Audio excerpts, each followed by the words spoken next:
You have somebody that their job is barely sustaining them, but they'll probably go and get a loan or a crazy amount of money.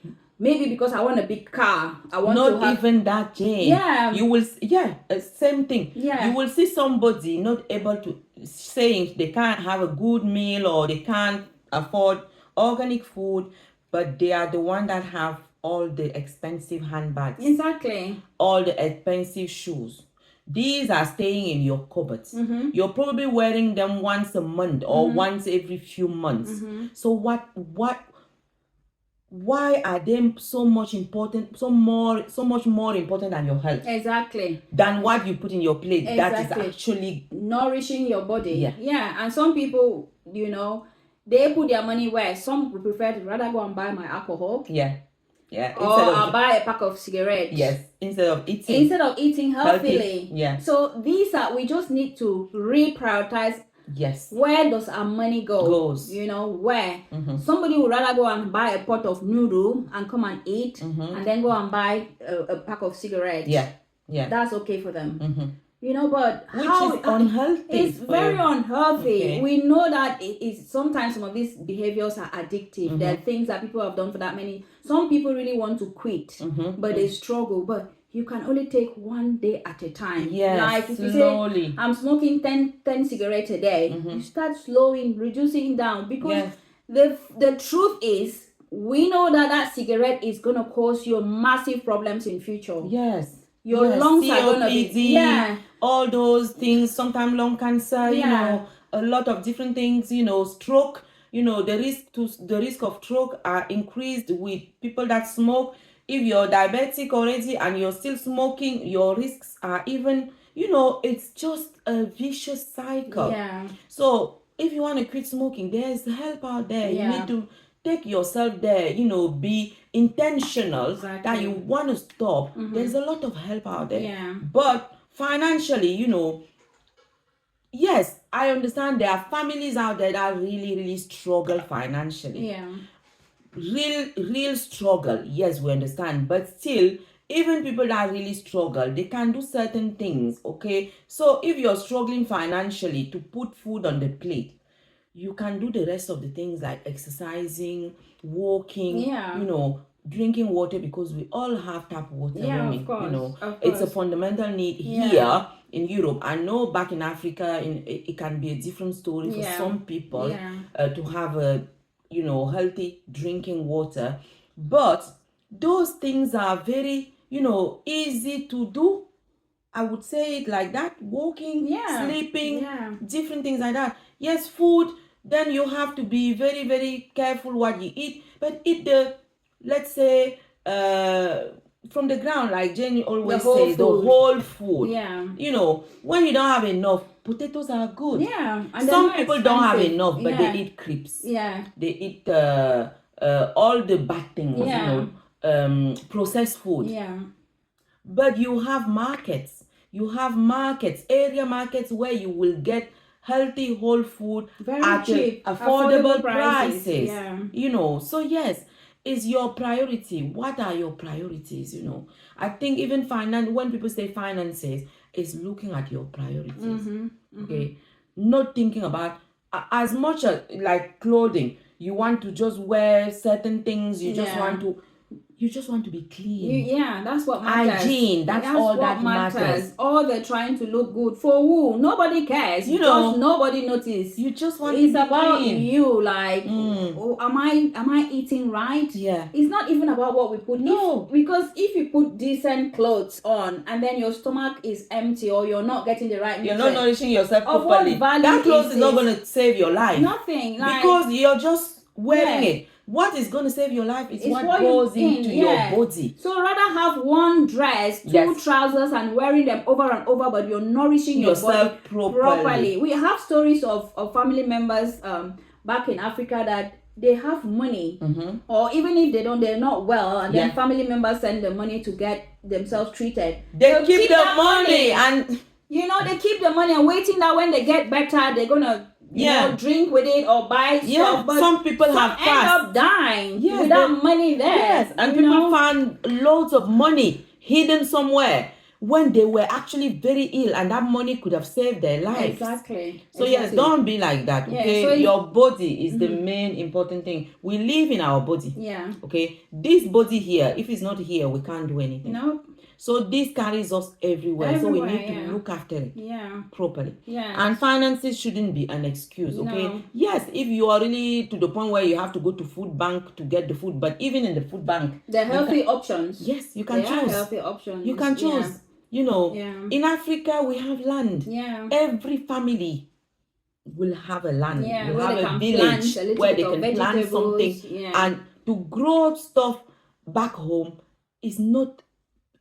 It can be free sometimes, because back home you just have to throw something somewhere and it will grow. Yeah. Okay, so try and come out of your comfort zone. Okay, forget about the appearances and think about your inside. Because we focus too much on our appearance. Okay, and we forget the fundamental, which is our body. You know, inside our body. So finance should not block us. No. Even if it is to some extent. For people that are absolutely really struggling, it should not be a problem. We can still manage. Yes, we can still live a healthy lifestyle even if we are not wealthy. You know, we're not rich. Okay, because the majority of people in the world actually are not rich. Of course. Okay, people that are rich, they are very few. Very few. Okay, so most of us are moderate. You know, we are middle class people. Most of us are even below that threshold of middle class, but we prioritize the wrong thing. You will see a lot of people that are not actually classed as middle class, but they're driving big cars. What do you do with that car? Exactly. They don't need that car to go for work, but they have that car. So that is where their money is going. Because the minute you have a car, you have to pay for insurance, you have to pay for petrol, you have to pay for everything. But then they have that car and they go into food bank. Exactly. Something is wrong somewhere. Something is not right. Something is wrong somewhere. You're not getting your priorities right. You are not getting your priorities right. So sell that car. Prioritize your health and well-being. Use that money to even make more money. Try and make some business. Then when you have enough, you can get the car. Okay? Get the money first before you can buy the big car. You know. So try and sort yourself financially, because you can start anything. You know, financial is a problem. If you think that's what really stopping you, all of us have a skill. In some way. Somehow. You know how to clean the house. You know how to wash clothes. You know how to do anything. Offer your services to people. Just say, I can wash, I can iron. Start an ironing service. People will pay you for that. They will. Start a cooking service. You know, say, I know how to cook this. Anybody who wants that don't have time, I can cook it for you at a certain price. You know, one dish for this price. You know, use what you've got as a skill. You know, you can even help people to pick up their kids from school. Exactly. You know, like, if you know, okay, people struggle a lot to just picking up and bringing them to their houses. Some people don't have the time to do that. So you can offer that service. Pick up kids from the school and bring them to their houses. You start building your slowly. And then you get out of, you know, financial struggle. So don't sit there saying, I can't live healthy because I don't have money. You have, as long as you have your hands, and you can walk, and you've got a brain, use whatever you've got as a skill to make a bit of money to improve your life. Okay. Cool. So that was finances, and then the next one is we talk about social environment. That one is massive as well. I don't even know what is not massive here. Because social environment, how many, you know, peer pressure, you know, where we've come from, upbringing, all those things can influence the way we look after ourselves. You know, if you grew up somewhere where nobody really cared about healthy lifestyle, people just eat anyhow, people drink anyhow, people, you know, it's very difficult to bring that culture there and say, I want to change, because you're going to come across a lot of objections around people. Like, oh, what you want to show? What are you trying to say? This is how we've been living. You know, what are you talking about? We've been living like this forever, and nobody has ever been, you know, nothing has happened to anyone, and blah. You know, you will have a lot of objections around you, a lot of people that are trying to discourage you. So what me and Jane said is that try and find people that have the same interests as you. Family is difficult because you've grown up with the families, and it's very, very hard to get your families, when they are objecting to what you're trying to do, to get them to adopt it.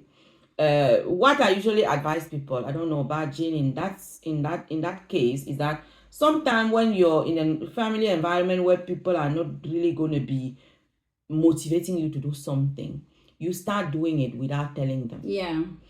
Because when you know what you're gonna yield from it, because when you start doing it, you start looking good, you start feeling good, they start seeing that you have a lot of energy, they will start questioning they will question, what are you doing? What is happening? Something is different. You're looking more like then you can introduce the idea. Because if you know that a lot of people around you are going to object to what you're trying to do, just do it silently. Start doing it. Start doing some changes, and then you can introduce it that way. Yeah.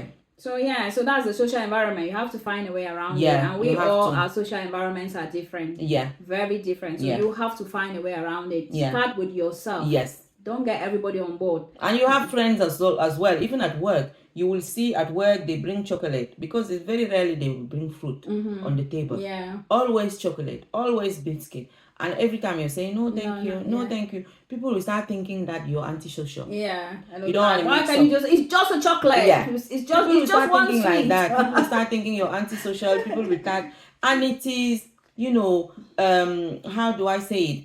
It is being firm on your discipline. Yes. Being disciplined. Just explaining to them, no, I'm trying to be good. I'm trying to be good. I've been eating all that, a lot, and right now I really want to focus on my health.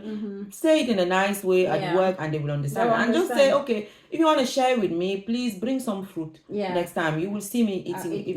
Exactly. So in some places they will do it. They will bring chocolate and they will bring some fruit as well, because they want you to be part of the team and things like that. Yeah. So things like that.